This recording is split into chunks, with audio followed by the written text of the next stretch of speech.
अस्सलामु अलैकुम वरहमतुल्लाहि वबरकातुहू। आप देख रहे हैं दरियाए इल्म, एक ऐसा चैनल जहां इल्म की रोशनी से दिलों को रोशन किया जाता है।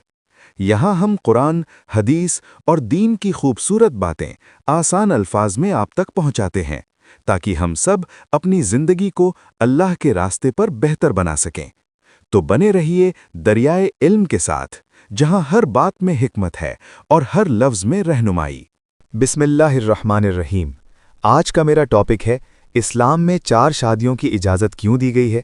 एक ऐसा मुद्दा जिसे अक्सर गलत समझा जाता है, क्रिटिसाइज़ किया जाता है, लेकिन कम ही लोग उसकी असली हिकमत, उसका बैकग्राउंड और उसका इंसाफ समझने की कोशिश करते हैं। इसका सबसे बड़ा रीज़न है सोशल बैलेंस और प्रोटेक्शन। हिस्ट्री में जब वॉर्स होती थीं, और ये सिर्फ इस्लामिक हिस्ट्री की बात नहीं, दुनिया भर में, तो बहुत सारे मर्द शहीद हो जाते थे। उनके बाद सोसाइटी में औरतों की संख्या ज़्यादा हो जाती थी। ऐसे में उन औरतों का क्या होता? वो विडोज़ होती थीं, उनके बच्चे होते थे, उन्हें प्रोटेक्शन और सपोर्ट की ज़रूरत होती थी। इस्लाम ने उन्हें बेसहारा छोड़ने के बजाय एक डिग्निफाइड सोल्यूशन दिया, निकाह। ये सोल्यूशन उन्हें रिस्पेक्ट देता है, सिक्योरिटी देता है और उनके बच्चों को एक स्टेबल एनवायरनमेंट देता है। अगर ये सिस्टम ना होता तो सोसाइटी में एक्सप्लॉयटेशन बढ़ता, इलीगल रिलेशनशिप्स बढ़ते और औरतों का मिसयूज़ होता। दूसरा इंपॉर्टेंट पॉइंट है, इस्लाम ने एक लिमिट सेट की। उस जमाने में और आज भी कुछ जगह ऐसी हैं जहां मर्द जितनी मर्जी शादियां कर सकते थे, बिना किसी रूल के। इस्लाम ने आके कहा मैक्सिमम 4, और वो भी तब जब तुम हरेक के साथ इंसाफ कर सको।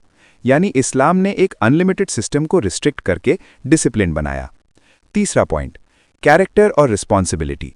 इस्लाम में शादी सिर्फ फिजिकल या इमोशनल कनेक्शन नहीं, बल्कि एक जिम्मेदारी है। अगर कोई आदमी 2, 3 या 4 शादी करता है तो उस पर डबल ट्रिपल जिम्मेदारी होती है।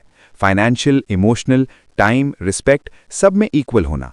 ये कोई आसान काम नहीं है, इसीलिए ये इजाज़त हर किसी के लिए प्रैक्टिकली पॉसिबल नहीं होती। चौथा पॉइंट, हिडन सोशल रियलिटीज़। आज के मॉडर्न ज़माने में भी अगर सच देखा जाए तो इल्लीगल रिलेशनशिप्स, अफेयर्स और चीटिंग कॉमन है। लोग एक शादी करते हैं लेकिन सीक्रेटली मल्टीपल रिलेशनशिप्स रखते हैं। इस्लाम इस हिपोक्रेसी को अलाउ नहीं करता। इस्लाम कहता है, अगर तुम्हें मल्टीपल रिलेशनशिप्स चाहिए तो ओपनली और रिस्पॉन्सिबली निकाह के थ्रू करो, जहां सबका हक क्लियर हो। पांचवा पॉइंट, औरतों के राइट्स। लोग अक्सर सोचते हैं कि पॉलीगैमी सिर्फ मर्दों के फायदे के लिए है, लेकिन असल में इस्लाम ने औरतों के राइट्स प्रोटेक्ट किए हैं। हर बीवी का अपना हक होता है, नफका यानी खर्चा, रहना, वक्त, रिस्पेक्ट। अगर आदमी इनमें फेल होता है तो वो गुनहगार होता है। यानी सिस्टम औरत के अगेंस्ट नहीं, बल्कि उसकी प्रोटेक्शन के लिए है। एक और इंपॉर्टेंट बात, इस्लाम ने ये इजाज़त दी है, ऑब्लिगेशन नहीं बनाया। यानी अगर कोई एक शादी से खुश है तो वो बेस्ट है। प्रॉफिट के टाइम पर भी बहुत से सहाबा सिर्फ एक ही शादी पर रहे। इसका मतलब ये है कि इस्लाम का फोकस क्वालिटी पर है, क्वांटिटी पर नहीं। आज के ज़माने में लोग इस कॉन्सेप्ट को सिर्फ एक एंगल से देखते हैं, डिज़ायर। लेकिन इस्लाम डिज़ायर के साथ रिस्पॉन्सिबिलिटी को जोड़ता है। अगर रिस्पॉन्सिबिलिटी नहीं निभा सकते तो डिज़ायर को कंट्रोल करो। इस टॉपिक पर बात करते वक्त हमें अपनी सोच को भी ब्रॉडन करना होगा। हर रूल का एक कॉन्टेक्स्ट होता है, एक विजडम होती है। अगर हम सिर्फ सरफेस देखकर जज करेंगे तो कभी भी सच तक नहीं पहुंच पाएंगे। आखिर में मैं ये कहना चाहता हूं कि इस्लाम का हर रूल इंसाफ, बैलेंस और सोसाइटी के बेटरमेंट के लिए है। 4 शादियों की इजाज़त भी एक ऐसा ही सिस्टम है जो स्पेसिफिक सिचुएशंस के लिए दिया गया है। जहां ज़रूरत हो वहां सोल्यूशन मिले, और जहां ना हो वहां एक ही शादी सबसे बेहतर रहे। इसीलिए हमें इस कॉन्सेप्ट को क्रिटिसाइज करने से पहले समझना चाहिए, उसकी हिस्ट्री, उसकी कंडीशंस और उसकी रिस्पॉन्सिबिलिटी को देखना चाहिए। तभी हम एक बैलेंस्ड और सच के करीब ओपिनियन बना सकते हैं। शुक्रिया। सबसे पहले हमें यह समझना होगा कि इस्लाम एक रियलिस्टिक दीन है। ये सिर्फ आइडियल सिचुएशंस के लिए नहीं, बल्कि रियल दुनिया के प्रॉब्लम्स के लिए रूल्स देता है। इस्लाम इंसान की फितरत, उसकी ज़रूरत और समाज की कॉम्प्लेक्सिटी को समझकर सॉल्यूशंस देता है, और 4 शादियों की इजाज़त भी इसी रियलिज्म का हिस्सा है। इस्लाम ने ये नहीं कहा कि हर आदमी 4 शादी करे, बल्कि सिर्फ इजाज़त दी है, वो भी एक कंडीशन के साथ, इंसाफ।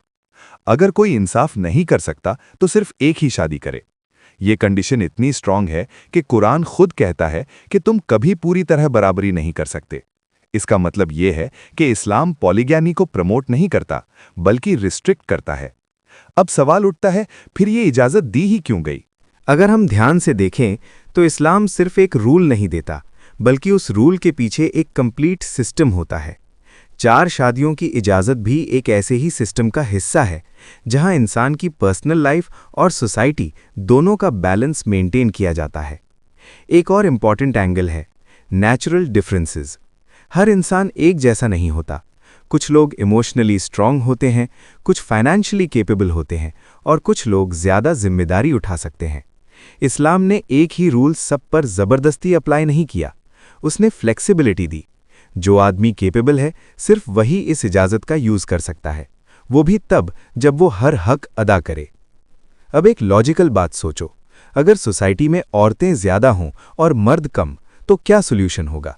या तो कुछ औरतें बिना शादी के रह जाएंगी, या फिर वो किसी इल्लीगल रिलेशनशिप में पड़ेंगी जहां उन्हें कोई हक नहीं मिलेगा।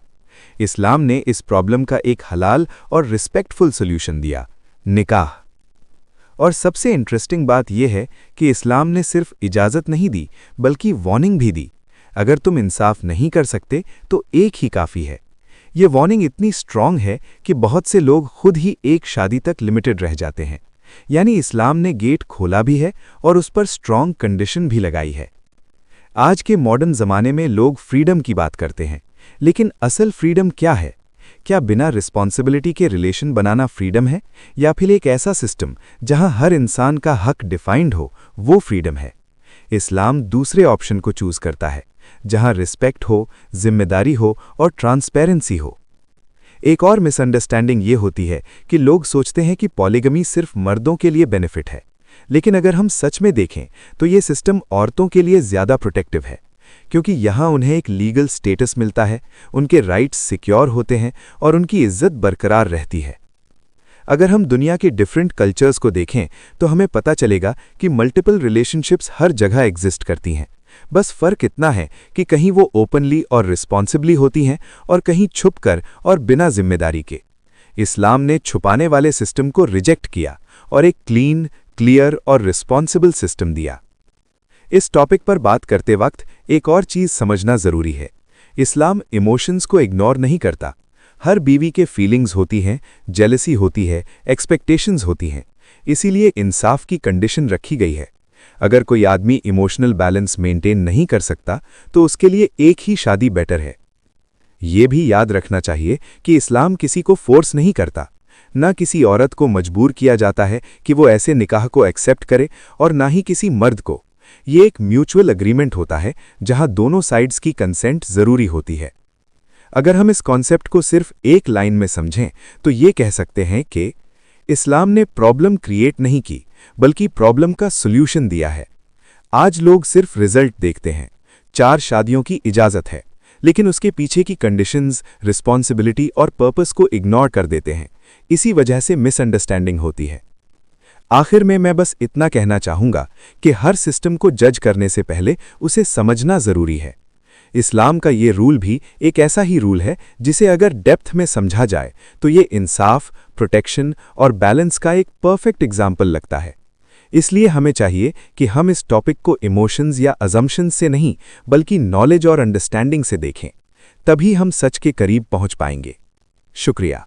अगर आपको हमारी ये कोशिश पसंद आए तो वीडियो को लाइक करें, चैनल दरियाए इल्म को सब्सक्राइब करें और बेल आइकन ज़रूर दबाएं ताकि आप तक हर नई वीडियो सबसे पहले पहुंचे।